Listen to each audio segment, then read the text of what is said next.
Hey there, all you kids. So this is the first episode of the Small Town Podcast.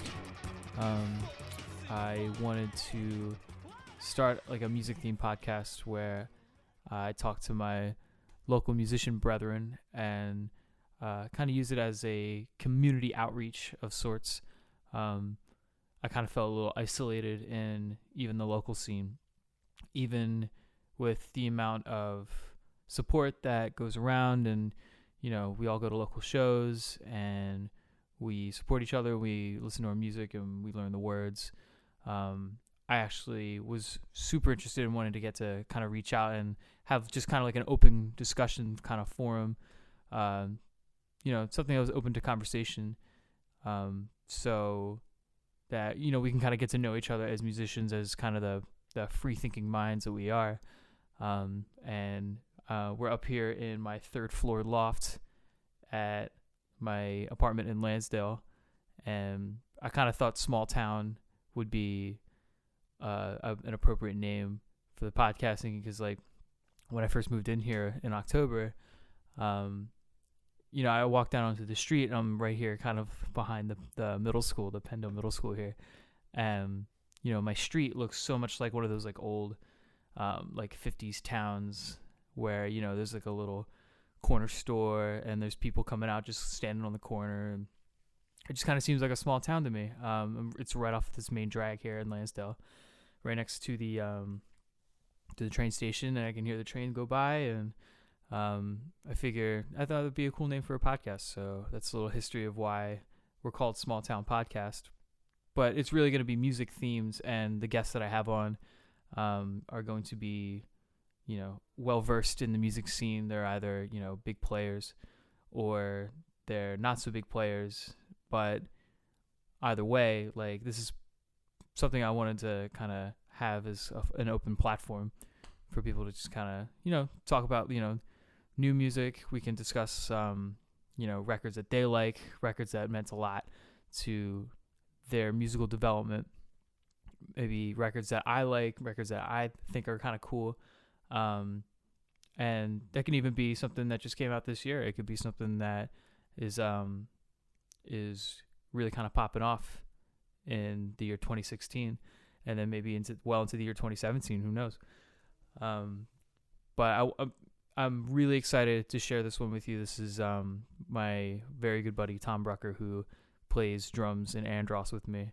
And when I asked if he wanted to kind of come in and do kind of like a little mic test, I guess, to see how this was going to work, it actually turned out amazingly. He was really excited to do it, and I asked him what record he wanted to do as like a first, like, a featured album to talk about, to discuss for the first episode. And he's like, "Oh my God, I totally want to do that.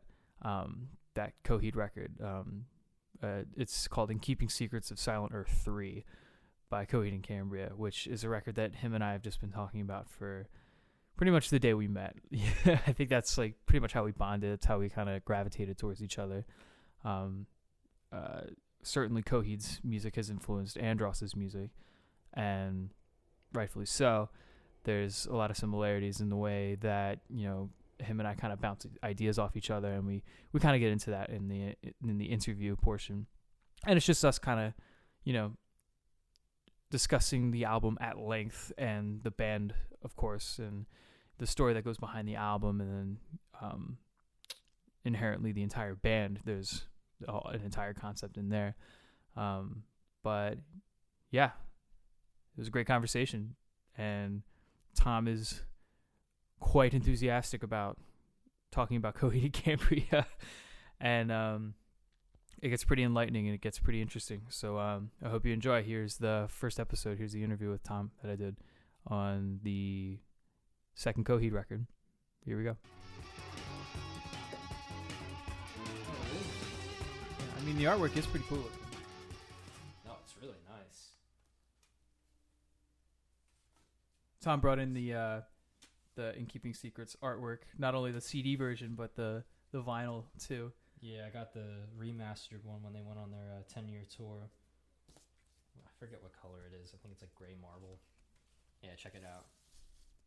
Oh my god, that's beautiful. Yeah, really it's got nice. that like kind of. It's kind of a splatter. Yeah, it's really nice though. It's like a light. It's mostly white, but it's got like a little bit of that blue splatter on it. It looks like they.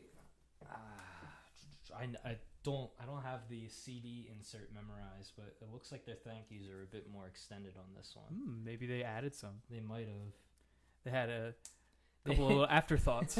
They have a section called Super Homies. Super homies. And Here, they let me have- see if they got super homies in the CD version. I'll read off a few. They have Oh, they got Super Thrice. Homies, Oh, they yeah. got Super Homies. Uh-huh. Is Thrice on there?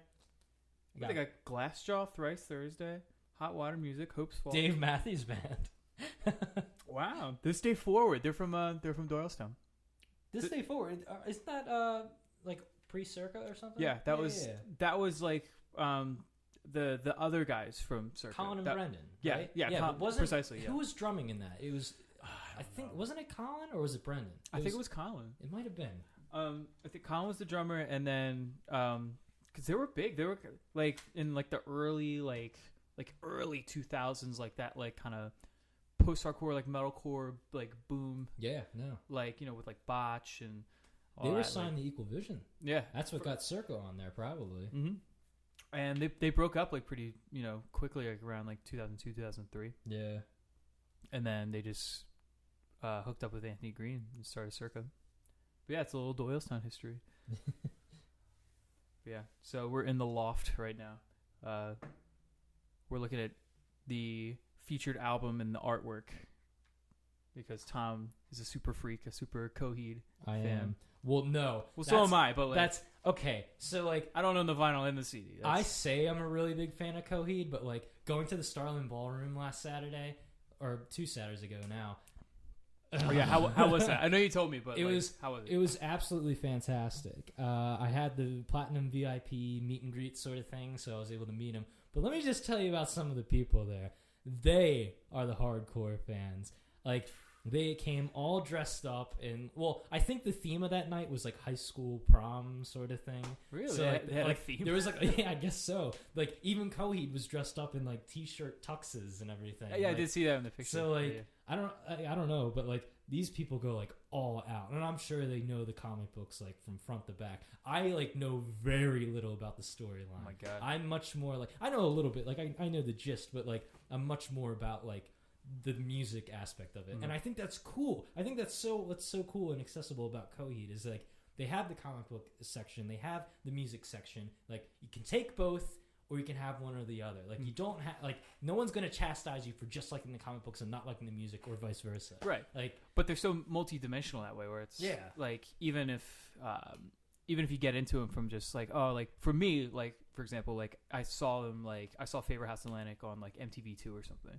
Like I saw that music video and I'm just like, who are these crazy dudes? Like, who's this guy singing? who's that girl? Who's that? Yeah, is that a woman? Like, is he, like what sex is he? Like, what is that? Like, when when you're 14 and you're like, what is that? Yeah, right. But like I loved that song. I loved Favor House, and that was the thing that did it. And I was just like, like I would watch it like with my brother, like and he was into like cool bands, and he was just like, this sucks. Like I hate it. Like, and I'm just like, I kind of like it. Like I was like, You were I so like timid about I was it. like, I could probably get into this. And like I had to like hide it like a little because like I don't think anyone else knew who they were until I met a guy named Ian,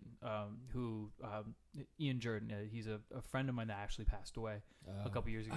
Oh, yeah, I remember you telling me about him. He's the guy I wrote operetta for. Right. He actually was the one that like he didn't really get me into Coheed, but he burnt the CD for me because he was super in. He actually like had gotten into it. Oh shit. And like because like he had just moved to the area or like to the I don't know if he moved to the area or like to the school or whatever, but he started going to my school and like we talked about music and he was just like, dude, like Coheed Cambria, right? And I'm like, yes, I know. And I was just like, it was like I had like secrets from Russian KGB or something like. And he's just like, oh, are they awesome? I'm like, yes, I know. No one understands because like Yeah. I don't want to seem like I was into like weird music.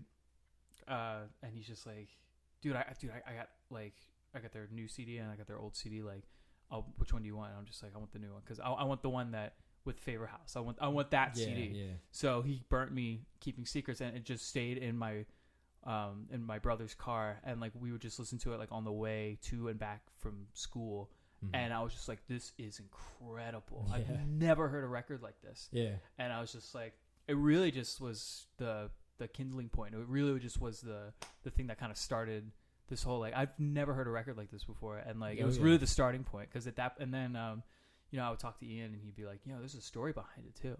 Like if you like this record, it's like, it like tells a whole, it's like, it's a, no pun intended, it's a cohesive thing. And I'm like, get the hell out of here, really? And like I went online and there was like a forum or like a blog thing that like had as much of the story as was like released, you know, to the public. Like I don't know, because they were such a new band. Like they had started in like 2000, 2001 or something like 2001, yeah. That's like kind of when they shifted from what they used to be called Shaboody. Right. And then Coheed Cambria. As soon as I guess Second Stage was being made, they kind of switched over, because they actually had, for the first Second Stage Turbine Blade, they actually had a couple Shaboody songs that were written as when they were Shaboody. Right, they were written as Shaboody songs, but then So they kind of made this little transition. They kind of, I mean, like even two of the songs off of Second Stage have their old drummer Nate Kelly drumming on them. Yeah, and he was really, I guess you can mark the shift in name with when Nate Kelly left and then Josh Shepard came, and then they acquired Josh Shepard, and at that point they're just like, yeah, let's change the name. And right. That's kind of how Coheed was born. It's so funny. Like everyone I talk to, like about how they got into Coheed Cambria, they always say it's either In Keeping Secrets, Favorite House Atlantic, or Welcome Home off of Good Apollo 1. Yeah, like that tends to be like the common. Those are the two big ones, right? Like, well, for me, I didn't get into them until their fourth album, Good Apollo 2. No World for Tomorrow. No World for Tomorrow. Really? Yeah. Like. So, like the whole, like what was going on with me was like I got into music just in general, like at a very late point in my life, I'd say. Like, so growing up, I hate to bash on my mom, but she has a terrible taste in music. Like she's a mom. Let her like, go. She was essentially a single mom, you know, for the longest time. So all like I remember like being like 5 or 6, and all we listened to in the car was like Celine Dion and Cher. Oh my god! Yes, that was it. We had the same childhood because my mom was the same way. I mean, I wouldn't say my mom has good music taste, but she also had. There's got to be like a mom thing. It's just like Celine Dion and Barbra Streisand. Like it's just it's like a universal thing that all moms can come together on. And that. my mom was also no matter what, on, like Sting too. Like she was all about Sting. My dad was a big Sting guy. Yeah, he was the one. I like Sting. That sounds really good. Because like I remember like one of the first like when I didn't know what music was, like my dad had like tapes. Like he only had like 3 or 4 like cassette tapes in his like in the Jeep that he drove when I was like a kid, and he would drive me around whatever. And he only had like a couple tapes. One of them was I can remember so vividly because they were just like I'm like what is this stuff? There were three cassette tapes that I remember vividly, just like before I even knew what music was. One of them was the best of Guess Who. Guess Who, like American Woman. Yeah. It was like, and it was this crazy artwork where they're like in a cartoon form and they're like popping champagne and whatever. Man. Yeah, so I was just like, this is the Guess Who. What the hell is this? And then another one was Paul McCartney. It's the one with like the berries that are spilt. I forget what it's called, but the cover has like strawberries that are just kind of spilt like all over. And it's like one of the solo Paul McCartney records that he did once the Beatles split up. And it was like between the Beatles and Wings. It was like in that little window of opportunity there. And then the third one was Ghost in the Machine. Ghost in the Machine. And I'm like, what an album. And like I was just like, it's just the red digital lettering. And then like I was just like, oh okay. And then like I kind of let time pass, and like I remember like 2 years ago, that's all I listened to was Ghost in the Machine, and I'm just like, I can't believe this was in my dad's like Jeep, his truck for like most of my childhood, and I had no idea the potential. I had no idea that it was there, that I would be listening to it like every day. I'm like, this is such a good record. Yeah, see, that's all I got for a while from my mom, but like as soon as my stepdad came into my life, like he was like huge. He was like a big classic rock kind of guy, but like his band was Queen. Like he loves Queen. Dude, I loved Queen. So like from 8 years old on, all I heard in the car was Queen. You know? Yeah. But I think everyone had that. Oh yeah, and like it was that greatest hits. You know, I like that greatest hits is like the #1 seller of all time. Oh yeah, on the UK charts. Like it's awesome. It sold like a bajillion million records. We listened to it on tour. It was really good. We're flipping through. We're just like, I don't know, Faith No More, Bad Queen, Religion, greatest hits. Here we go. And I knew like we would all know the words. It's the most enduring. It's the most enduring like album in my whole collection because it's like I got it when I first started like buying records for myself. I'm just like, I need this. Right. And now like it's been like 10 years, 15 years on, and that Queen record is still gonna be in my car for the rest of just the greatest hits, just because it's like a little bit easier. I mean, because like their careers was so expansive. The thing with that album though was like I was young and I really liked it, but I wanted more. I wanted to know what else was out there. So like Dennis wasn't really that much. My stepdad wasn't that much of a help in helping me find new bands because he can be like very selective and biased and picky when it comes to that. So my brother actually he's listening to Perry Como. My brother actually just picked up guitar when a year or so after we moved into our new house, and he was getting to like all these classic rock bands. And you know, I'm just like, oh, like Joe, what can you suggest for me? You know, and he's showing me like Led Zeppelin, Pink Floyd, AC/DC, you know, you name the classics. Yeah, the classics, right? And so like Dark Side of the Moon was the first. Does he work for MMR? Like those are all MMR bands. I mean, all I hear on their station. But what I'm getting with this was like, you know, he showed me Dark Side of the Moon, and I kind of got into like that proggy aspect of everything. Yeah. But I could never like. The thing is, like, and my family was all about like the classics too. So like that's all they ever had like on the radio stations. And like if we ever had like MTV or VH1 on, like it would be like so outlandish to them. They'd be like, "Whoa, what the hell are you watching?" It was. So like I was never really exposed to like that indie or alternative scene. It was always about like the classics in my house. It wasn't until my brother introduced me to The Devil and God Are Raging Inside Me. Really? He showed me that sewing season off that. And when I forget how old I was. It was back in 2006. So I must have been 13, maybe it might have been 12. Yeah, right around this. I like just picked up drums, and my brother shows me Devil and God, and I thought it was complete shit. I'm like, why is he yelling? What is wrong? Why does he have to scream? Why is he yelling? So nervous. I could never get into the indie alternative scene. So, I'm just hopeless as a little kid, you know.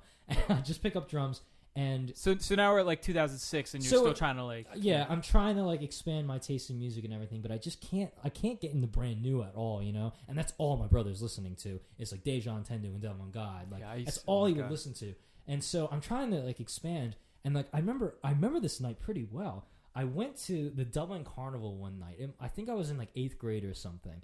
And one of my friends was like working one of the rides. And him and I were just talking and shooting the shit. One of the carnies. One of the carnies, yeah. And he was like, hey, I heard you just started to learn the drums. And I'm like, yeah. He's like, we should start a band. And I'm like, oh, that'd be cool. He's like, there's one band I want to sound a lot alike. He's like, you ever hear Coheed Cambria? And I'm just like, at that point, I only heard of them through like Rock Band or whatever, like Welcome Home. Yeah. And I'm just like, yeah, they have that one Welcome Home song and whatever, you know. And he's like, nah. He's like, that's old news. He's like, they just put out a new album, No World for Tomorrow. He's like, listen to the song Gravemakers and Gunslingers. Oh my and God. I'm like, okay. He's like, go torrent it when you get home, or like LimeWire. That's what we were using back then. Go to Kazaa.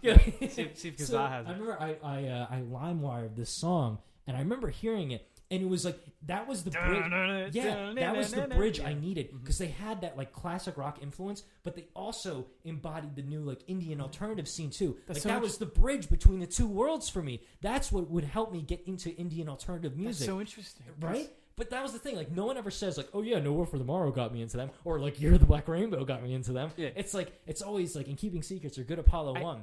I hated that record when it came out. I loved it because of the same aspect, because of the same characteristics that you described. It's so funny. Because I was just like, why are they so? At the time, it why was are like they so like? It sounds like arena rock, like yeah, cock, right. like cock but rock. that was the like, thing. But that's the thing. Like that was my transition, at that point. But like back No, then, but I'm sure, yeah. I had listened to. They only had the 4 albums out, so I listened to all 4 of them, and I'm like, yeah, No World for Tomorrow is my favorite, Mm-hmm.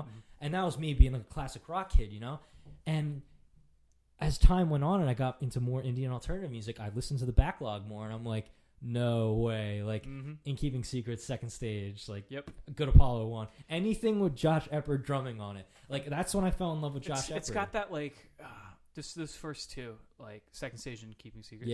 Yeah. Those 2 especially have this, like, where does this come from? Like, where... Right? It's got that element of, like, of surprise, where it's just, like, this kind of guerrilla style, like, post-hardcore, like, I don't even call it like emo, but like it's got this like post-hardcore, almost like kind of like experimental element to them, and like I think they were able to kind of get a lot of different fans from different genres, like the budding emo scene from like early 2000s, and then the budding post-hardcore scene. They actually really did a great job of coercing these different huge, like they weren't big in the mainstream necessarily, like they were, because the big thing at that time was like it was like this kind of post new metal type of like pop punk was like kind of making a little resurgence with like Newfound Glory, and like so you had like a lot of like melody coming back into the mainstream with like a little harder tinge, like a little harder edge. So like they kind of saw an opportunity in that, but like I think they were so good at like writing just a great song, like in whatever kind of field that they had to kind of explore to make the story make sense, like because like they were telling a story, so like they had to like they couldn't make one song, they had to kind of distinguish from one song to another just to kind of tell a coherent story, right? So like I think that was like their strong point, and like they weren't afraid to be progressive, and they weren't afraid to like kind of do like these 10-minute long like songs, and they were just like just to kind of immerse you into what's going on. Like I think they were truly music nerds, and they like that's hard to do when you're when you're a music nerd and you're trying to make a record that appeals to everyone, right?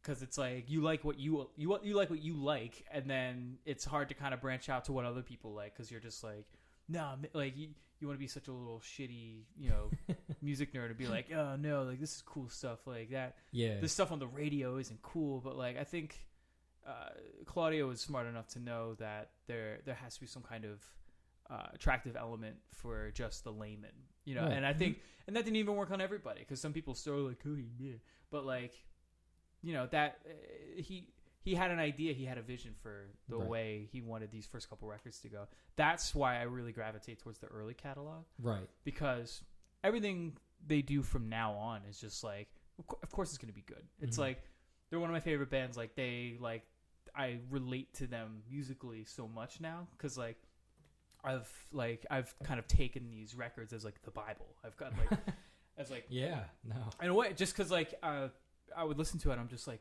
man, that would be it's so fun to like sing along. Like I remember being in like when I'm like 15, like when I was 15, Good Apollo 1 came out. Okay. So from Fear of the Eyes of Madness came out, and that's like, even though they played like a half step down, like dude, I loved like the vocal melodies on that record are so, that record is so vocally driven. Oh yeah. Because just the way he's singing is, it's the funnest I would ever have, like singing along to a record. Oh yeah, almost to the point, almost like Queen. Like when I was like, when you sing along to like Bohemian Rhapsody, or like it's just like Somebody to Love, with all these like harmonic, it's just so much harmony and melody and all that. So like, it's, for me, I was like, it's so fun to like learn these lyrics and these melodies to sing, and I was like, I was the only one in like, because I was like a choir nerd. I was in the advanced choir and all that, like in high school, and I would do that to warm up, and they're like, what songs are you singing? I'm just like, oh no, you don't know like Coheed, like you don't know like so everyone's like, whoa, that kid's kind of weird, but like right. but no, it was just like, that was, like when you're in high school, it's like it's so Yeah. hard to find like apparently it's hard to find like boys who can sing in like a high register Oh yeah. or boys that can sing at all. So it's Right. like, you know, if whatever, I'm sure, like I remember telling my choir director, and she was just a really cool lady, and she was just like, she knew my brother was like, you know, he was also kind of like a music guy, and he was in the choir for like, you know, 2 years ahead of me, and she was just like, so when are you gonna join the choir? I'm just like, I don't know. And she's like, I hear you singing, you know, in the hallway sometimes, and it's like, I think you should, you know.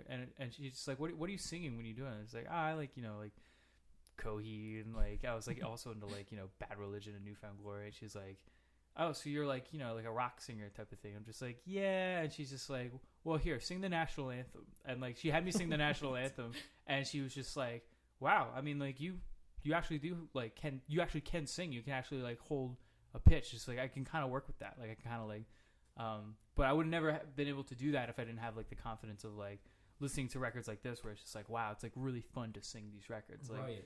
and Speaking of confidence, like Coheed Cambria kind of gave me the confidence to like keep pursuing drums, because like, you know, you're going into high school, and I was always like a very nerdy. it's a kid. circus, man. Like, It's a circus in high school. Like I was a nerd. Like I always did well in with, like, all my You don't give off of a academics. nerd vibe right now, so I had no idea. Pause for sarcasm. Pause for sarcasm. Anyway, Sorry, keep going. As we're sitting here in our framed glasses and our flannel, no, now we're just hipsters. and our flannel shirt. Yeah, it's a slow transition that happens. It's like, what No, happened? I just like going into high school. I was very nerdy. Did well in all my classes. Very antisocial. You nerd. And, you know, I didn't have many friends. But, I mean, but ironically, I became my class president for 2 years. No way. Yeah, You were El Presidente? I say that, but I become my class president for 2 years. But anyway, Good for you. So, but hail to the chief. but like, going into high school, like I kind of got the impression people were like, "You're a drummer? Like you're so nerdy? Like music and drummer kids." Little like, did they know. Like, you know, I never thought like nerds could be like rock stars, you know, or musicians, you know. But Oh, yeah. then I saw Coheed, and I'm like, they're just a whole bunch of fat nerds.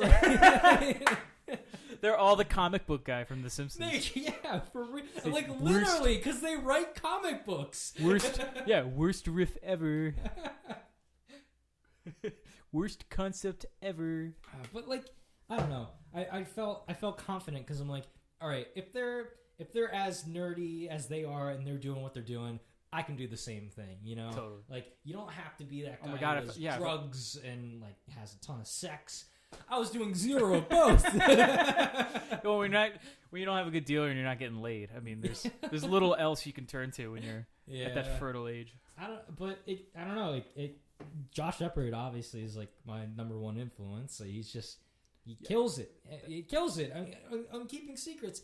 Like, holy crap. Yeah, and He just kills it. those are deliberate, like, just locked in, dialed in groove. Just And like, you can absolutely hear it. And you know where you can hear it is his left foot. Mm-hmm. On like I'm sure he might have mentioned this somewhere in many of his interviews, but like if you listen very closely to most of the tracks, when he goes to that ride bell, you listen for that hi-hat click. He like fills in the empty space with that hi-hat click. So if you have like a beat that's like bu-bu-ga, bu-ga, that bu-ga, like the space in between, he's filling it in with his left foot with hi-hat clicks. And It's so clean, and like that's where the groove's coming from, is that left foot. and I found out later, you know who you learned that from? Who? Mike Borden from Faith No More. No way. Absolutely. He does the exact. He's the king. Like, if you think Josh Shepard is good at that and is fancy that way, He's the best. Faith No More, like the Mike Borden is like the godfather of that. Yeah. Just because like he's open handed and And that's like another thing, like being open-handed. Like I just feel like you have like more control of the groove that way. yeah. Like, I think some of my favorite rock drummers at least have that style where they Carter don't Beauford. cross their arms because Yeah. like there's no, at that point, like you completely eliminate the aspect of being like a show off, like being Right. like a showy, just, you know, your sticks in the air and doing things like, you know, over your head and shit like that. And, you know, that's cute when you're like a teenager, but like when you when you start appreciating like how music comes across on a record, or how drumming complements a song, or like the actual songwriting process, you start to learn where it's just like, wow, like, you know, these guys like, you know, Josh from Coheed, Mike from Faith No More, Carter from Dave Matthews Band, like the homie from Muse, he's the same way. Yeah. You know, they imbue this kind of dignity. They imbue this kind of responsibility behind the drum kit, where it's just like there's a song to be played, and I'm not the only person on the stage, so it's like and that's not like a conscious decision. Well, I'm gonna like, you know, I'm not important, so I'm gonna be open-handed. It's like they want to be part of the kind of process a little more, and like I think being open-handed allows you for that. It allows you to kind of, you know, not be so comfortable in being like a drummer. It's you become part of the ensemble that way, because you're just open. You're literally more open to every sound coming out. And you know what I realized, like getting older, like when I was younger and I was like, before like I even got a drum set and I was watching like solos from like John Bonham and Neil Peart, I was like so focused on like what the drummer was actually playing. Like I'm like, oh, he's doing the sudden set rudiment here, you know, and he's like doing this crazy thing here. As I get older, I'm just like, I want to see the emotion of the drummer himself or herself. You know, I want to see like, what is that drummer doing? Like, what kind of faces, what kind of emotion is he putting into the playing? Like, he could be playing the simplest beat ever, but like, if he's like putting a lot of groove and emotion into it, and you can see like bodily, physically that he or her is doing that. I keep using he, and I hate myself for that. Did you just assume? I assume his trigger. It's. I mean his gender. Some of the best drummers I know are female, so I'm trying not to be sexist. Believe me. R.I.P. Meg White. Oh God. Rip Harambe, Meg White. Sorry. No, I mean. Hey, I love the Pussycat Dolls. Can we cut this out of a? Yeah, we'll cut this out in post. This will be gone. No, but I mean, this will be chopped up. So on to Coheed. What were we just talking about Coheed? What's going on with this thing? What's going on with this podcast? And keeping secrets. Right. Yeah. Keeping secrets. Yeah. Josh Shepard, crazy good drummer. Homeboy. Talking. A lot of this is going to be just drum focused, just because like. Yeah, we're both drummers. And we look way too much alike. just go on Facebook. We may be clones. Yeah, just type in Tom Brucker and then type in Tim Balch, and then there's even a picture somewhere on Instagram of us doing the pose from The Shining. Yeah, of the twins. Yeah, and if you look at it for too long, you go into like a quantum black hole, and it sucks you in, because no light.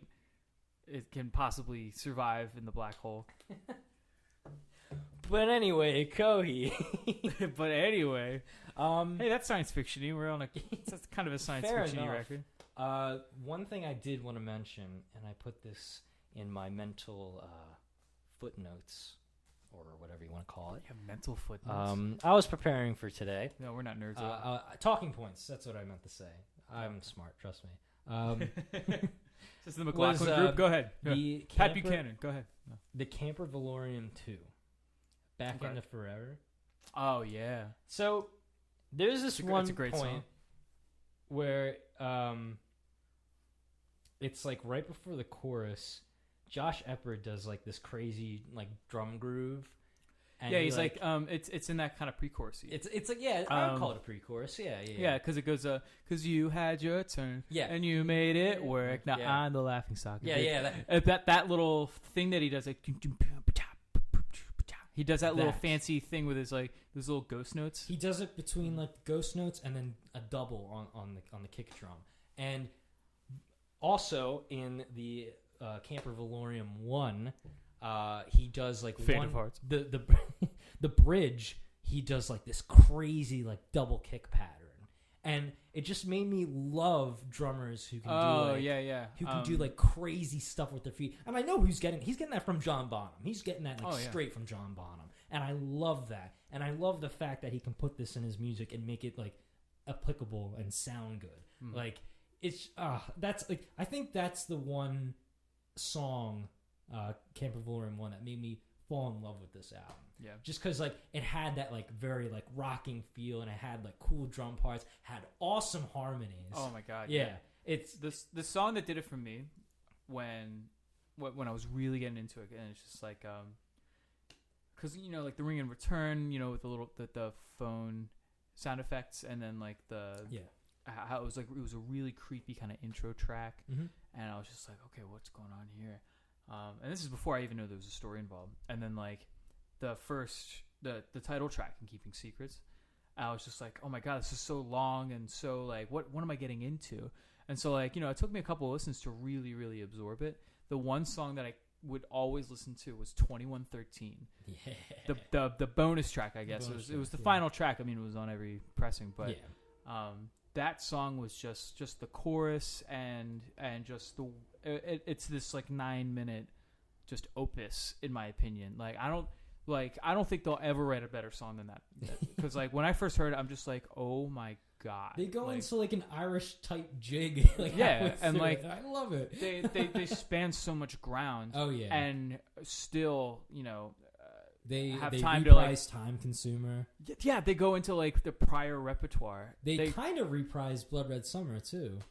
No, they do that in they reprise that in one of the Willing Wells on the next record. No, I know they definitely do it there, but they definitely it's like right after the Time Consumer. It's only very slight, and I see it in the drums, and that's it. But like I know what you mean, but I don't think they were trying to do that. I think there's a little similarity there, but hey Claudia, if you're listening, send us an email. Let us know because I think he like, comment, and subscribe at Twitter on our Twitter page. Direct message us on Instagram and other social media. No, I know what you're talking. I know that one part, and it's after the Time Consumer part. But I think for me, after that little reprise, they go like that's part. My favorite part. Yeah, I think that's what you're talking about, but that I don't think it has anything to do with Blood Red Summer. Okay, but they do, but they do that.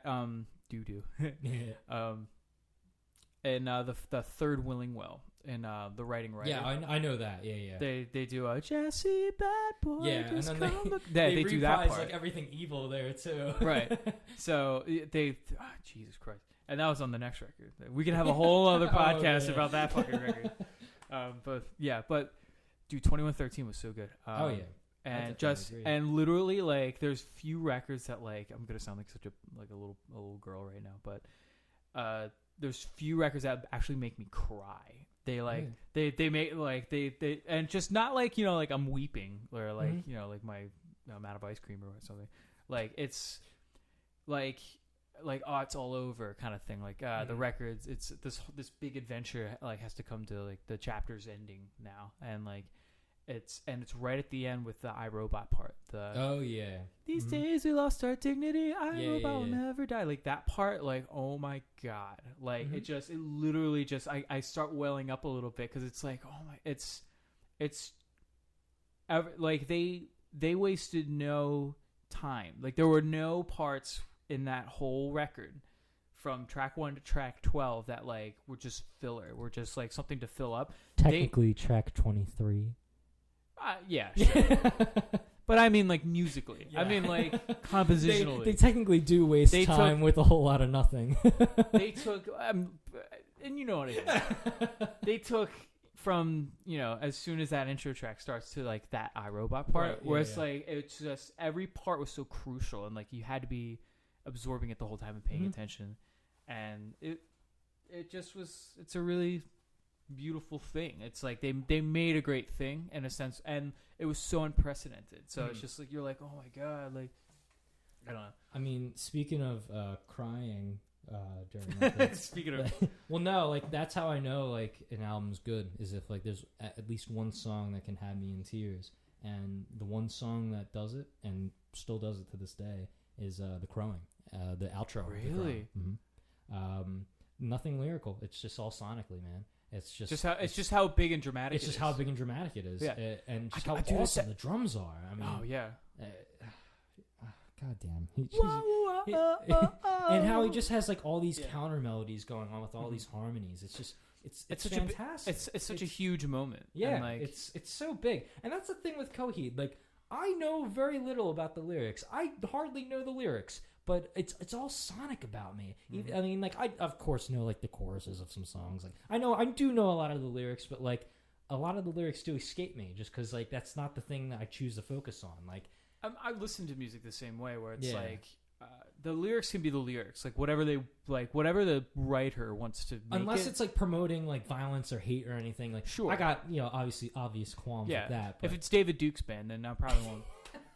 I'll probably be looking at what he's saying. But like Homeboy, KKK and the Grand Wizards. Yeah. This song's got I got holes in my sheets. 1, 2, 3. Oh wow, this podcast will go off the the rails very KKK quickly. took the black people away. No, come on. No, that's the name of their song. I know. And that's not me being racist.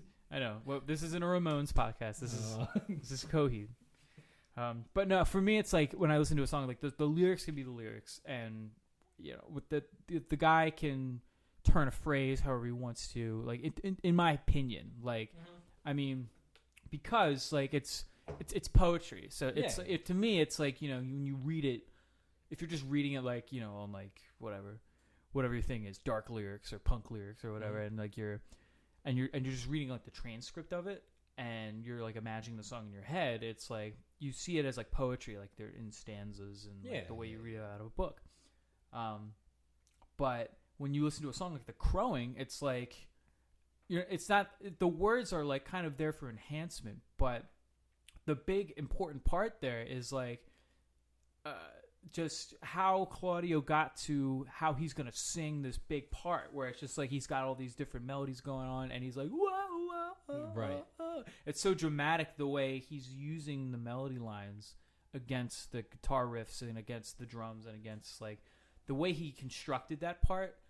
And it may be because he wanted this part of the story with these lyrics to come out in this big way. So it's like, I think like I think the lyrics kind of help that, but the part that we remember, the part that really gets us, is the way he's doing it. Oh, absolutely. It's the way it's the way he's using his voice, and the way like, and how it complements all the other instruments, and how they made this big sonic wall of like amazingness. So you've said that your favorite song off the album is 2113. I would, for a long time, it was 2113. Right now, maybe, when I think about it, like I really like Al the Killer now, because it Al the Killer it's the third Valorian Camper. It used to be my least favorite. Same. And now, I always skipped it. And then like, when you listen to a record so many times, and you listen to your favorite again and again and again, you're just like, okay, well, what else is on this thing? Like, what have I neglected? And then for me, that neglected track was Al the Killer, right? Track 9, and I'm like, oh, that's a great song. Yeah, because it's very, and I guess for the reasons I didn't like it are now the reasons I do like it. Because like at first I was like, oh, this is so dissonant, and I don't, it doesn't feel like it fits. It's like it's the odd duck out, because you think like, when you're a kid, you're like, oh, there's always going to be one track that like kind of sticks out a little bit. Like, there's always, and I'm not going to like it. Like you decide like early on that you're not going to like it because it kind of sticks out a little. Yeah, yeah. And for me, when I grow older, it's like now I like those songs because it takes a lot of cojones. It takes a lot. Oh my god! It takes a lot of guts to make a song intentionally for the part. Almost like kind of how like when we make Pinko. Yeah. Like I always make sure to have a song it's like. It's so funny you mentioned that, because like I always include that because of that reason. When I was writing the parts to that song, Pinko, like that's the song I had in mind, was Al the Killer. Even though there's no single part I could say I got this from Al the Killer, it was like I want the general vibe. Maybe like the beginning with like the Tom's part, but like. I don't know. It's the feel of it. It's like the general like It's like like I said, it's like the emotion you're putting into it. Right. It's the state of mind you're putting into it. Yeah. And if I can just go back on and say the songs that made me cry. There's also another song on this album that I neglected to mention. Can we just say that every song makes you cry? Well, this whole album makes Tom Brucker weep tears of joy. It is true. Mental illness. The song that does so especially is The Light and the Glass. Oh my god, of Because course. for obvious reasons. Oh my god. But you know, like it's like the ballad to end all ballads. It is, and I mean, like it gives like "Don't Stop Believing." those are the one lyrics that I have paid attention to and have analyzed the most. And you know, when you're in a dark place and you're listening to those lyrics, man, it's sad, dude. You know, we've all been there, man. We've all been sad, and you throw this song on, man. Your father's dead. He passed in his sleep. He just and I woke God. to the sound. That line right there, especially so for me, like you knowing like what's going on with my father and everything, just like knowing that, it's just like, well, crap, that could very much so happen with my dad. But like, just like, yeah, you can take it personally, or you can actually just kind of. It sounds like it's almost like a romantic song, you know. It's like a ballad. It kind of like, you know, it's very soft and kind of, you know, very quaint at times, but then it gets like real big and real heavy, you know. But like, it's not about love at all. No, it's like it's just about like, he's writing a letter, correct? Yeah. Like he's like, slowly the pen touches paper. The Claudio character is like he's knowing now what he knows story about, wise, I don't know what it's about. I'm pretty sure. Like I'm pretty sure now, knowing what he knows now about, you know, Ambelina, and that she burned her wings so she can be mortal, and that she can be not part of the prize, but now that she's helping Claudio kind of take on this whole like this intergalactic war that's going on, like, and to kind of help him along because he's this like chosen, he's the growing, he's this whatever, so he's this chosen guy, and then this is like a letter to like the people that I guess like are waiting for him like to return, or like something like, or to his family, like it's like a letter just in case like he goes and dies, you know, in his further travels. Like it's just like, it was. Okay, I could be very wrong because, like I said, I don't read the story, but I think isn't it for Nuo Incan? It could be. I'm pretty sure. Yeah, it's for somebody. It's for somebody that he loves. He's writing a letter, like saying, like, I want to be with you, but I have this like big mission now. I have this I don't know. There's like this huge thing now that I'm a part of, and I can't turn my back on it. I think I'm confusing this with June's Song Provision, but I don't know. Yeah, you might be, because he literally reads out a letter to. No, anyway, The Light in the Glass is a really good song. It makes me cry, and it's a sad song. The end. Going back to Al Killer. Of emotion. Going back to Al Killer, I would also say it's probably one of my favorite songs off the record currently. Just because, I mean, I've listened to this album so many times. It's a great record because of songs like that, where where it's placed kind of towards. It's not the final. It's kind of towards the end, and like, you know, like I'm constructed recidivist in a way where it's like, you know, I can kind of see it almost like on like almost like an EKG machine or something like that. You can see like the line of drama. It goes up and down. Tess, can you tell us if that's accurate? Yeah. Can we get some third party opinion? But no, like I see it that way. I see the kind of dramatic ups and downs like in my head, almost like a movie.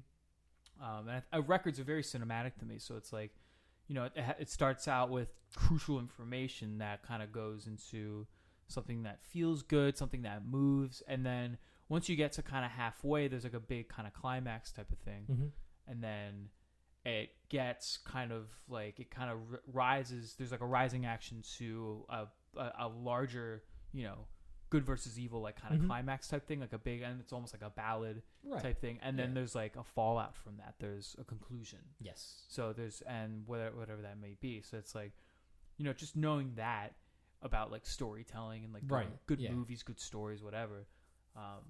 I think this record, In Keeping Secrets, follows that archetype very well. Because, I do agree, yeah. Because it has the exposition, it has the rising action. Right. Yeah. There's the intro, there's the crucial information in the beginning, and then there's the rising action, and then the big climax, and then just a big conclusion. It's like everything's big and dramatic, but it's meant to emphasize, you know, how involved the story is. So it's like, you know, I think good records do that. I think the best records do that. You know, you can name whatever you want, like Dark Side of the Moon or hell, like Sgt. Pepper. Yeah.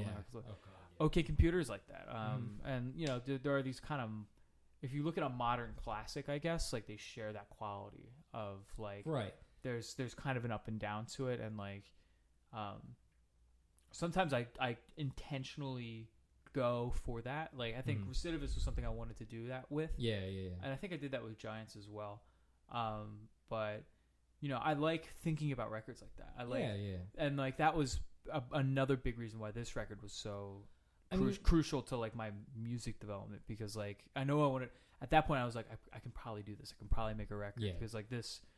I know other people make records. I know I like music, but what's in it for me? What's the personal, emotional stock that I have in this? Like, and when you have people making music in a way where it's like they pulled it somewhere, they pulled it from their own influence, they pulled it from their own interest. It just kind of came from their hearts, because they just kind of thought that no one's ever done this, and then we can just kind of apply these basic rules, these archetypes of making something effective. And then we just kind of inject our own minds into it. I think that was super interesting to me, and I think like you have to kind of empathize with your favorite band, so you have to like really almost like you would hang out with them. Right. I feel the same way about Glassjaw or like Coheed Cambria. Like these guys, I would not only do I think they're great musicians, I think they could be my friend. It's like exactly. I could hang out with them because I'm just like, dude, you're so like. I would be like, dude, you're so right. I respect you so much as a creative mind. It's just like, you know, like I'm a musician. You're like, let's jam. Like you have like such cool ideas. Like you have that kind of very deep personal connection. I think which would creep someone out. Like if they found out. Like I would never go up to Daryl Palumbo and go, but I really do want to. Right? Yeah. I really do want to like just geek out on him, because he's like he's such a great, you know. It was so hard not to when I met Coheed. Yeah, I know. And like, and same with Claudio. Like, I would, like it just seems like he's like a down to earth guy, and he likes cool stuff. He likes comic books, and he made a great record out of these interests that he had. So it's like I think that's a huge thing for me. It's like I had this kind of personal stock in wanting to make my own music and wanting to make these records that I think could affect other people, and other people could go, all right, yeah, sure, that actually counts as music. I always thought my music never counted. Like, you ever think that way? Where it's like, no, I made a song. I don't know if it counts as music. Does this count?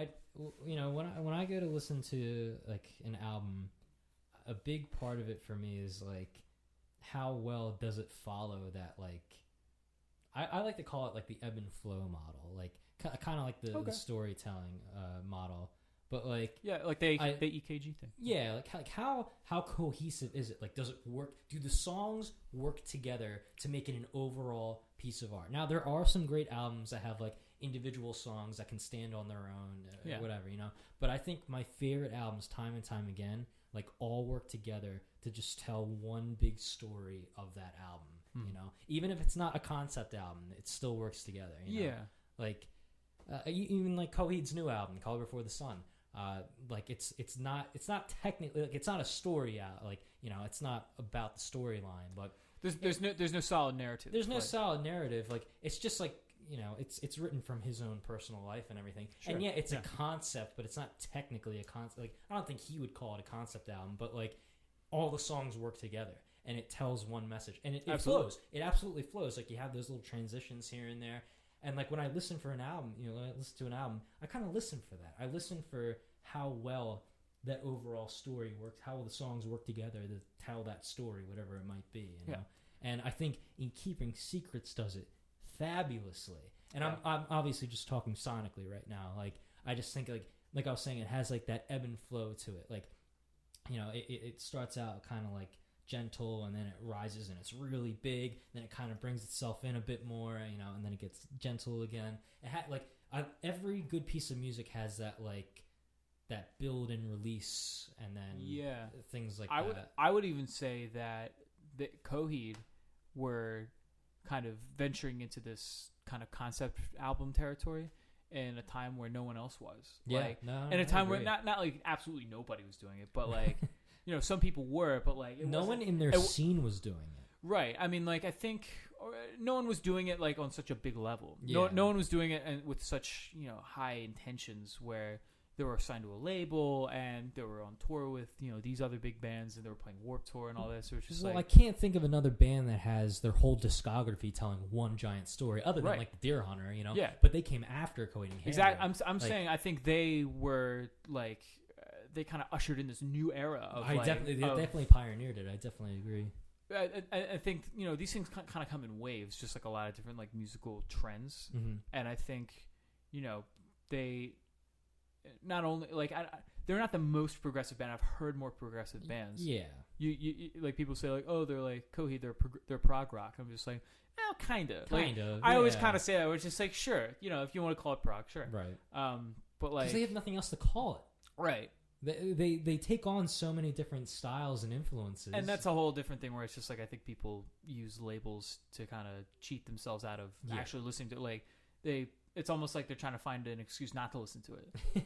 So it's like, what would you call it? So true. So it's like, for me, like that's a big reason why I hate, you know, the over labeling and just like, oh, they're like pop punk and post hardcore and emo and alternative rock. It's like someone listening is trying to find an excuse why I don't have to listen to them, or I don't. This isn't something. This is probably something I could afford to sleep on. Yeah. So like, for me, I just think that's just kind of backwards. But anyway, I mean, sure, they got a little bit of new. They call it new prog or whatever. New prog. I was just gonna mention that. Yeah, and like, but they were really the first ones to do that. So I mean, not only being pioneers in this genre, but like a big part of, I guess, why someone would call them prog is that they're telling a story, and that they're like. There's this narrative where it's just like you have to listen to the song like front to back, or the album front to back, in order to get this story. In order to kind of get this vision in your head where like you look like you're there, like, you know, like a movie theater or something. Yeah, like that. And I don't know. I really can't think of any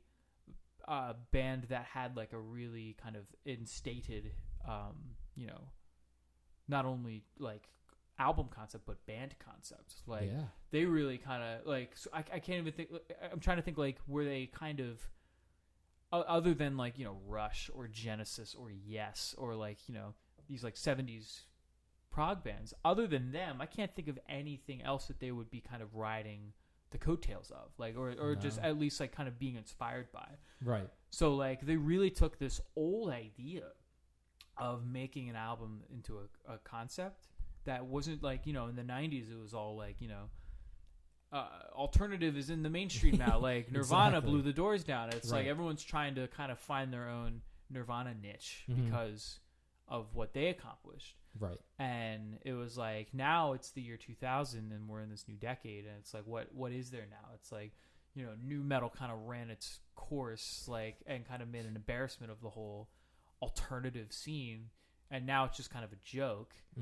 And, you know, we have like pop punk, which is also now becoming a joke because, you know, we're using it to sell video games and movies and all this. It's becoming this commercialized thing where it's like, now not even like the guys playing punk rock want to do it. They want to do something else. They want to break another new ground. So it's like, none of these bands are doing concepts. None of these bands are, you know, forging that territory. So like, I just think it's pretty notable that a band like this would come around and be like, we're a concept band, and everyone's like, oh, that's still a thing? Like, really? like they had to have known that this might have been a disaster. This might have been a career suicide. Oh yeah. They had to. Yeah. There had to have been a thing where it's just like, this might not work. This might not be, you know, this might not be something that people like. Is this something that's really going to take us somewhere? I mean, I really appreciate it though, because they stuck to it and they killed it. Right. They destroyed it. But they just owned their thing. They owned their idea, which is something that's hard to come by. It's hard to come by something like, I even have trouble doing that. Like, just someone who knows, you know, all these different bands and like these ways of writing a song, and like, you know, I think about music a lot and I write a lot of music, but like, you know, it's hard for me to even own like songs I wrote 4 or 5 years ago. Like I have to kind of get back into that mindset and go, oh, okay, this is why. And then I was just like, because, you know, I don't always listen to my own music. Like, I don't always go back to it. But once you kind of put yourself in like in an easy position and go like, yeah, like that came from a real place, and I had a really genuine, honest idea it was for me to listen to later and go, yeah, this is good. So like, once you're kind of in that position to kind of kind of respect your own little legacy, like you own your decisions, I guess, like own your artistic decisions, because it's a tough thing to take something that's in your head that no one's ever thought of, and to kind of spread it around and be like, this is a new thing now, get used to it. Right. So so that's another reason why this is such a huge record for me, and for just everything I know about music now and about making a record. I mean, the reason, like, a lot of my friends are also really into Coheed. Not so much like back in high school. Like, my close friends were, but I didn't know anyone else in high school who really liked Coheed. But like, a lot of people who love this album tend to also love it for the story, and I really wish I could get into the concept, but like, maybe someday I will. Like, maybe one day I'll buy the comic books and get into the actual story of it. Yeah, it's pretty involved. It is. And like, I think I'm a little intimidated by it, to be honest, but like, I never really was like one for like sci-fi, to be honest. Really? Like, that's the thing. It's not like I don't like concept. Like, the Deer Hunter story, like, I'm all about that lore. Like, I know that's like, a little bit more like social. but that's and like, it's like much. Yeah. See, that's the thing. It's that's more my earthy. thing. I'm a very like literary person. Like, I love that like Shakespearean like theatrical type storyline, and I love, you know, the tragedy of the Deer Hunter. Yes, I love it. You know, and I probably love this story too if I could get into it. But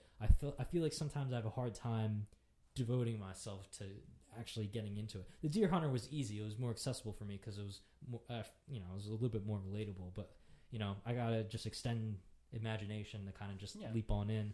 It was a nice concept without that pesky space and planets and all that. I don't know. I mean, now I just sound like an asshole who has no idea what he's talking about. Yeah, I completely invalidated your point. I don't know. I just... No, one day I'll get into it. No. I understand you 100%. And I could understand kind of like any concept. This one I felt was kind of cool because I was really into Star Wars, and right. You know, my brother and I were really into Star Wars, and we both were listening to this record at the same time. We're like, you know, and go back to my thing where when I was first listening to this, like 2004, I think it was like in like the following year, like when this actually started really taking off. Their videos on MTV, and like, you know, it actually kind of got around. I got super interested, and then my buddy Ian told me that there's it was either Ian or my buddy Tyler Brode. If he ever listens to this, he also was like a huge, and Tyler Brode is the one who actually got me into Second Stage Turbine Blade. And he was just like, dude, if you like Keeping Secrets, you'd like Second Stage. But like, for Keeping Secrets, it was like I wanted to know like what was going on, like with the. Apparently there's a story and I want to know about it. So like I went online and I printed out, like I literally just on white printer paper, I printed out like what was on this like forum, like this fan forum. Like it was Cobalt and Calcium. It was oh my God, how do I remember that? It was this fan site that they posted the story as much as they could get. I don't even know where what the source was. Like what did they get it from Claudio himself? It's probably the comic books. But like I don't even know if there were comic books there. This was 2004. Oh yeah, I don't know. This is before the first Good Apollo. So like I don't even know where. And they're just putting out comics for Apollo 1. So I'm pretty sure everything that I read was purely speculative. Right. It was just like a speculative history of Coheed, like of just you know, super fans that like are reading the lyrics and trying to put things together. They see names and they're trying to like, you know, attach them to certain events. Like okay, like I remember like someone was saying like Al the Killer, it's like it's an escape song. It's like no, A Favorite House Atlantic was like an escape because Al the Killer was like this confrontation between, you know, Al the Killer and like Jesse, and they're fighting it out, and then like and Claudio's there, and A Favorite House Atlantic is like it's like a chase scene, like it's because it's like upbeat and all that, right? Like, and it's like, and they drew Al the Killer as this Han Solo type. They made a lot of allusions to like Star Wars because that was like the only lead they had was to kind of make some kind of like coherent connection to something else, so another universe. Which is like, well, if you like Star Wars, you probably like this. So, but it worked. I mean, like I was so into it. I was like, I knew everything about it, and then like Good Apollo 1 was the very first record I ever pre-ordered. It was the only record that I ever wanted to make sure that I had it before anyone else did. it was just like I think maybe Empire Strikes First by Bad Religion was one, but I think I just bought that the day it came out. Yeah. I didn't pre-order it. I pre-ordered Good Apollo. Yeah. Because I was so stoked for that record because Welcome Home came out, and even though Welcome Home wasn't my favorite song, I heard that, I'm just like, I still wanted to hear the whole. I wanted to see how the story went. Yeah. Like, despite the lead off single not impressing me that much, Welcome Home is not my favorite Coheed song. It's not mine either. And it's just like it's a good song. Oh yeah. But like it's they've written better songs. Like, it's not my go-to. Yeah. But I wanted that whole record because it was just the way they were marketing the story and the continuation of it, and I was just like, I gotta know what happens. I gotta I must know what happens to these characters. And, that was the thing. Like, my friend tried explaining the story to me when I was in high school, and I'm just like, I just don't get it. You know, I'm like yeah. what's going on? And he got to Good Apollo 1, and he said, all right, follow me on this one. And he's like, there's a talking bicycle or whatever, and the bicycle's telling him to kill his girlfriend or whatever, and I'm just like, wait, what? I just I couldn't oh my god. For some reason but that's the thing. That's what I going back to what I was saying, it's cool because I'm really into Coheed Cambria is my favorite band. I'm really into the music sonically, but when it comes to lyrically and the story, it's just not there for me, you know? But once again, it's a ballsy move for someone like Claudio who's writing the story. Like, that's to own this thing where it's just to own this concept type of thing. To go from the first two records, which are pretty, there's a story there. They expand on it with keeping secrets, with this species of angels, this race of angels that are coming down. And one of them burns its wings, and it's so now it's getting a little abstract, and so now you get to go to Apollo 1, and it's okay, so hear me out. Now that at this point, now it's okay, now it's gonna get a little tricky. Now we're from the perspective of the writer. What are you talking about? Yeah. You lost me at cuts marked in the March of Men. Jesus Christ. And it's okay, so get this. There's a talking bike, and all right, so there's this talking bike, right? Telling the writer to kill his girlfriend, right? So everything that's happened so far, there's a guy ready to get down, and now we're gonna shift back to his perspective. I'm like, what? And that guy's name, fuck it, his name's Claudio too. And you know what? Yeah, he's Claudio too. Buy our record. Go to our show. Buy our record. So, would you say In Keeping Secrets is your favorite Coheed album? Yeah. Oh yeah. You would say that beyond a doubt. Beyond a doubt. Now that's for every now and then I'll be conflicted because Good Apollo 1 will come on or Second Stage will come on, but I actually kind of think of it as the first three records are the first three Star Wars movies in my opinion, because you have when you think about A New Hope, the original trilogy of Star Wars, A New Hope, Empire Strikes Back, and Return of the Jedi.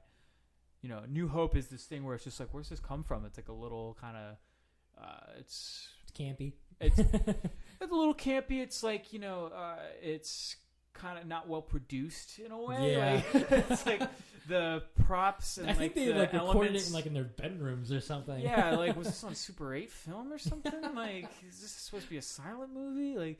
But and these actors, I don't even know who they are. It's almost just kind of come out of nowhere type of surprise element, and you're wow, it has this kind of cult following. Now you have this people who get where it's the storyline is involved and it's a little out there, but you're actually kind of getting into it. And then by the time the next one comes out, it's you've advanced on this idea and put it through better computers and put it and you're introducing these more dramatic elements, this person is being put in danger now, and you're oh no, and it's these people are fulfilling their destinies, and you're just you're so involved now. And that little second part, it was just this crucial chapter to the whole story where it's we love who we love from the first one, and now these deeply troubling things are happening to these characters that you love in the second one, and it's and it's like it gives you these emotional reactions and all that. And for the record, Empire is my favorite Star Wars movie. Right. Just like Keeping Secrets would be my favorite Coheed record. Okay. And then I would say Good Apollo kind of relates to Return of the Jedi a little bit because that's a good analogy. there's a way to kind of it's kind of in an effort to resolve all this kind of these troubling events that happened in the prior one in the prior episode to kind of wrap things up and make things a little bit more. And it's not really the same. I'm really kind of stretching here, and it's like I think Good Apollo is a little bit of the odd duck out because. It's a lot like how Return of the Jedi was like, it's funny, look at those Ewoks. It's like we're hanging out with bears, I guess, for this last one. Sure, go ahead, whatever. But it's got a lot of the same elements where these things are being. The writers obviously are trying to conclude something. They're trying to kind of put things to bed a little bit, almost like how The Wailing Well. Right. Like the final cut is just like this is it. This is where it's going to be, and obviously there's another Good Apollo. But I definitely kind of those original three where it's like it was just this burst of out of nowhere creativity of like these guys really made a great thing and made it last a little while and made such a lasting impression and they've built a career out of it. I don't think they'd be able to make something like Afterman or anything like that if they didn't know that In Keeping Secrets or Good Apollo would work. See, that's fair to say, and I agree there. But In Keeping Secrets, and I feel like people are going to kill me for this. It's not my favorite. It's not my favorite Coheed album. It is it is close to number one, and it was number one. It's my number one. It was my number one for a while, before. When Year of the Black Rainbow was released, In Keeping Secrets was my favorite Coheed album. Really? But with the release of the Afterman, and I grew Ascension and Descension together as one because it's meant to be one story. That album is like my all-time favorite. Like Ascension and Descension, like put together, as a one unit. As one unit, yeah. Those albums, they're great. No, and I'll totally give that one to you. I mean, those. It's the return of Josh Shepard. They get this new bass player in who's not a drug addict and not an asshole, and not a pharmacy. Didn't rob a Walgreens. Yeah. Zach Cooper. Let me tell you what. Just when I did the meet and greet, it's very quick. It's you don't get to sit down and have tea with them. It's very quick.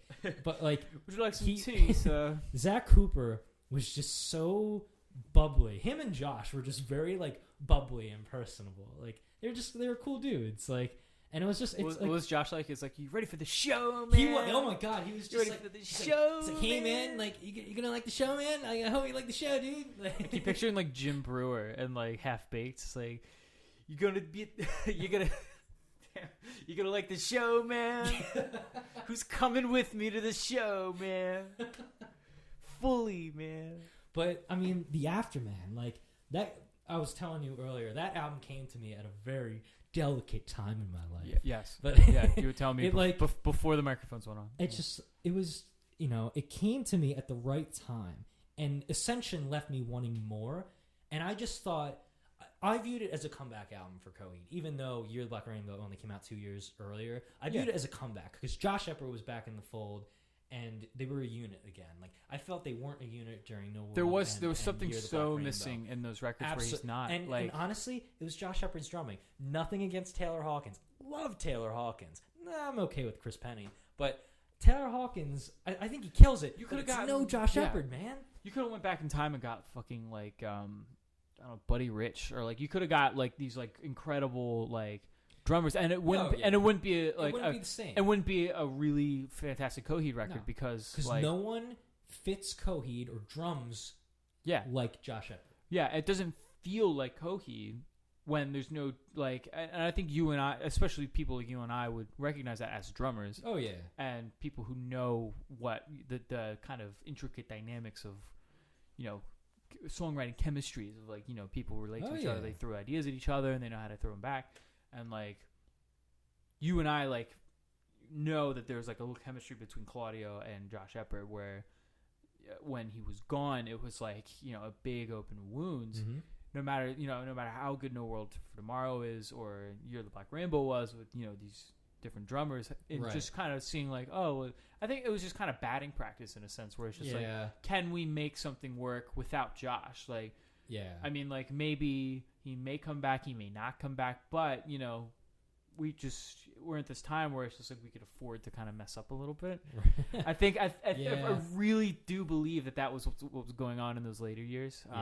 With no Josh Shepard, and it was just for me it was kind of especially Year of the Black Rainbow, man. I really can't get into that record. See, that's the thing. Like as much as we're like implicitly shitting on these albums right now, I really do enjoy No World for Tomorrow, and I do enjoy Year of the Black Rainbow.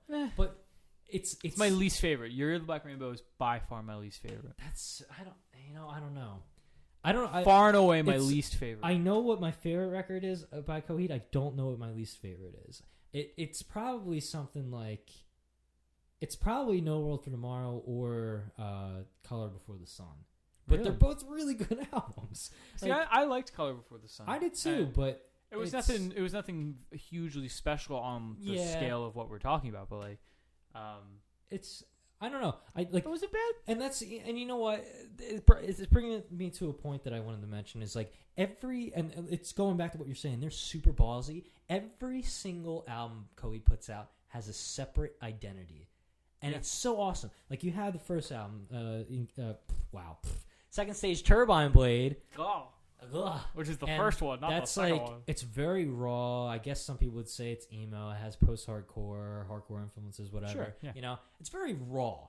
It is. Very raw. That's what I mean. But then, like, you get to In Keeping Secrets, and, like, they take that same mentality, but just refine it by putting pop tendencies in it. Yeah. And it's awesome. It's fantastic. Yeah, it's what gets them signed to Columbia. Yeah, it's much more mature, and it's deeper. It's like it goes deeper into your kind of mature, like brain. Like it almost it's like it's growing with you. And then for Good Apollo 1, they kind of move away from that punk hardcore thing, and they go for like more rock and metal, and they get very heavy and dark with it, you know? Absolutely. There are like very like uplifting and poppy moments on that album, like The Suffering. Oh yeah. And Once Upon Your Dead Body. Oh yeah, it's great. But then from like there, you know, they're taking that dark and heavy, and then they're moving on to No World for Tomorrow, where they're doing like this arena rock, like radio metal, hair metal, I would even dare to say, type music. That's why I hate it. So up till then, each album has its own separate identity. Then you get like straight out of left field, Year of the Black Rainbow, which is like, you know, produced by Atticus Ross, who's the producer for Nine Inch Nails. So it has that like very like ambient, almost like industrial type music. Sure, yeah. It almost sounds a little like Unreal, like a machine. Yeah, exactly. Yeah. Exactly. Uh-huh. And even at points like Chris Penny, like his linear type drumming, it sounds very mechanical. So it does sound like a very like ambient. It's a very progressive album too, you know. And I think that's why I appreciate it. It's because like they had the balls to do something like completely different with a brand new producer. Like I think it was awesome, you know. And then they moved on. They come back with Josh Shepard, put out my favorite album, a set of albums, I should say, The Afterman. And they go back to that, like, In Keeping Secrets, Good Apollo sound, you know? It's not one or the other. It's like a combination of both. But it's like, it's there to say, like, we're back as Coheed. We're a solid unit again. Like, we're here to stay, you know? And that's why I love that album. Because it's like The Afterman. Like, this, it's like, it's them, it's their unit after all the shit they went through with Chris Penny, Mike Todd, and Josh Shepard initially leaving for the heroin issue, you know? Right. And thank God he got over that. Mm-hmm. Holy shit. He's looking great now, by the way. Yeah.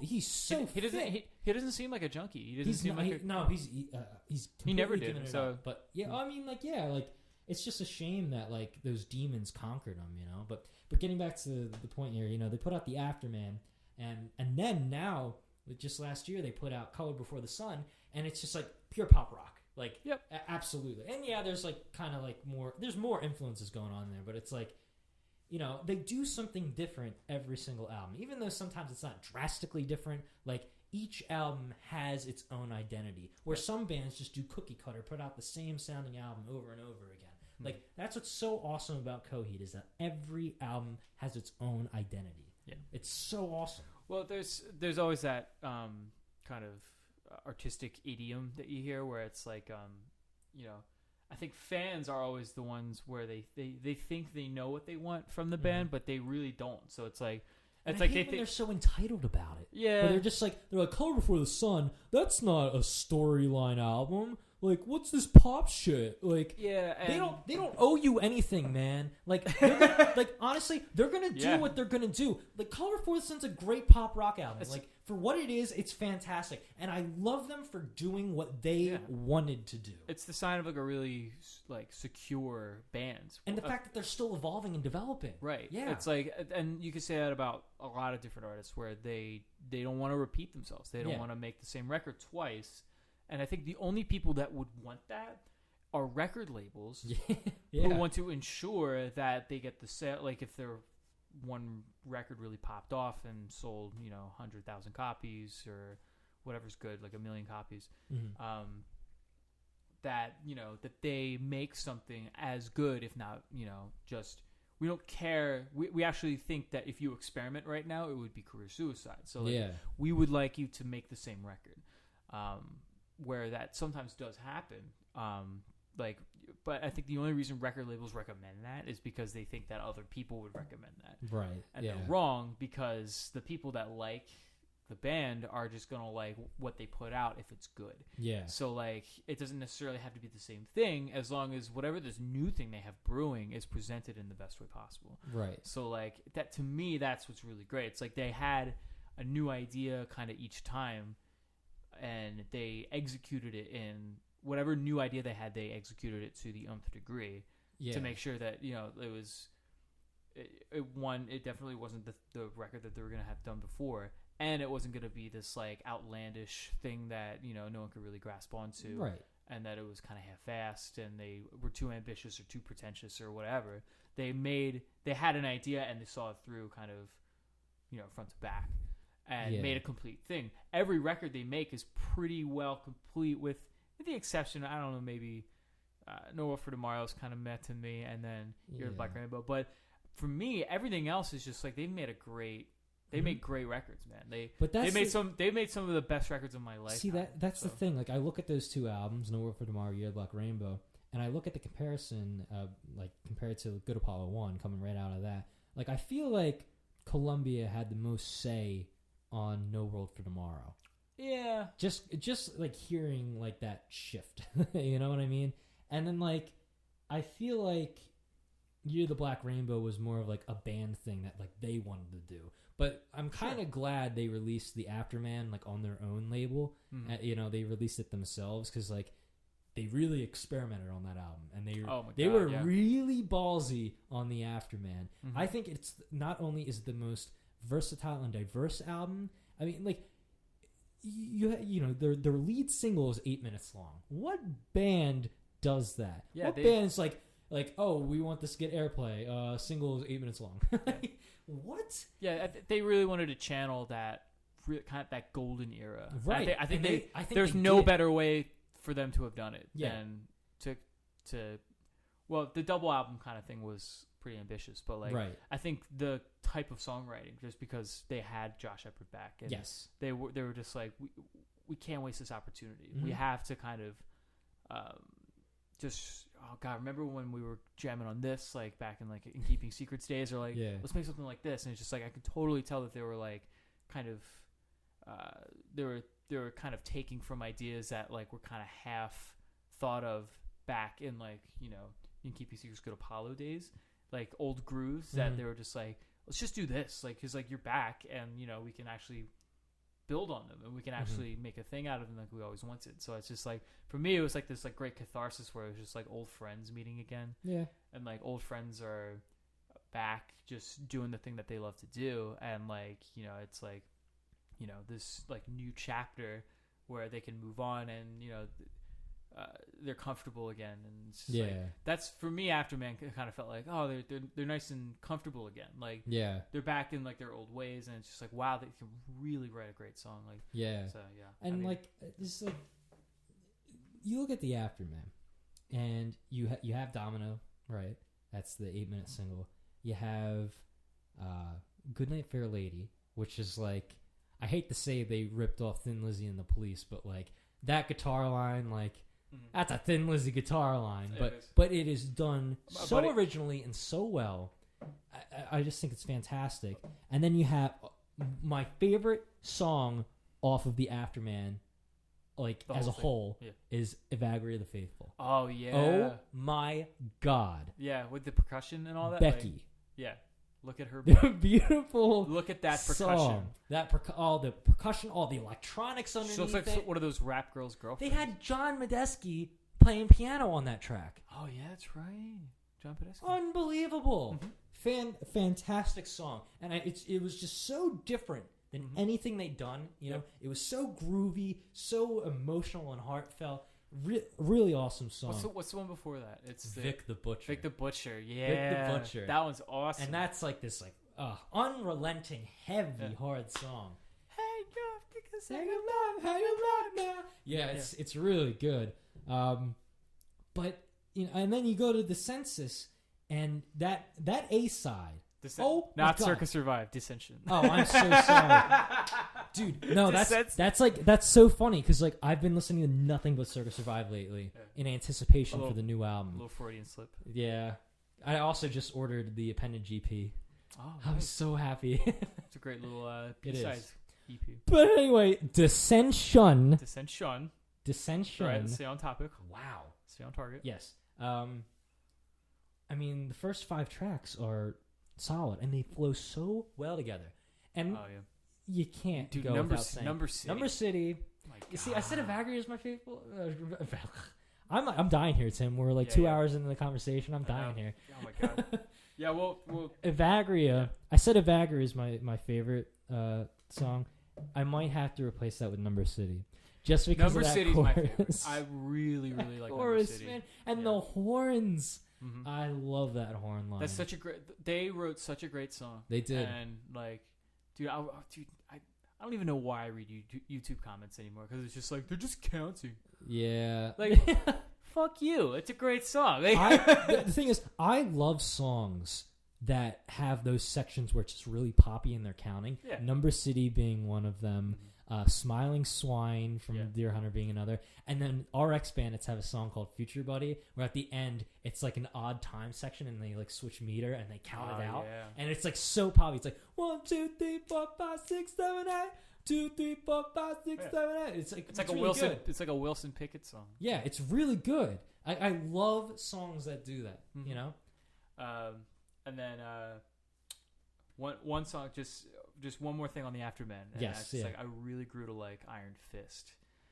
I love that song. I know you don't like it, but I just think that's a really great kind of just trip out like. It's a prize fighter song, to be honest. Like, yeah, I know, but like. I like how they like made it different and put it on the album, and like they haven't done anything like that before, so I give them props for that. You know, it was very ballsy for them to do that.